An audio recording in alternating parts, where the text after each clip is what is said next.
46,419 কোটি টাকায় 22টি প্রকল্পের অনুমোদন দিয়েছে জাতীয় অর্থনৈতিক পরিষদের নির্বাহী কমিটি একনেক। 23 ডিসেম্বর রাজধানী পরিকল্পনা কমিশনের মিলনায়তনে প্রধান উপদেষ্টা ডক্টর মোহাম্মদ ইউনূসের সভাপতিত্বে অনুষ্ঠিত একনেক সভায় এসব প্রকল্প অনুমোদন দেয়া হয়।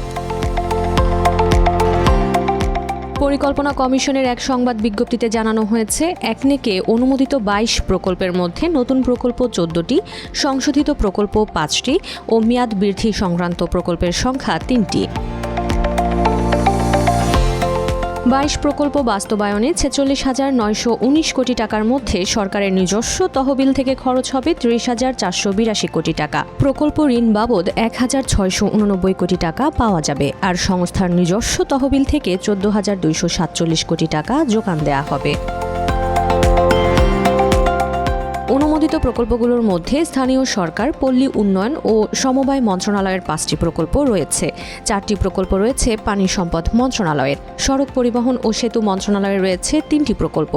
2টি করে প্রকল্প রয়েছে শিক্ষা ও প্রতিরক্ষা মন্ত্রণালয়ের। এছাড়া 1টি করে প্রকল্প অনুমোদন পেয়েছে গৃহায়ন ও গণপূর্ত, বিদ্যুৎ, জ্বালানি ও খনিজ সম্পদ, সমাজ কল্যাণ, স্বাস্থ্য ও পরিবার কল্যাণ, কৃষি এবং ধর্ম মন্ত্রণালয়ের।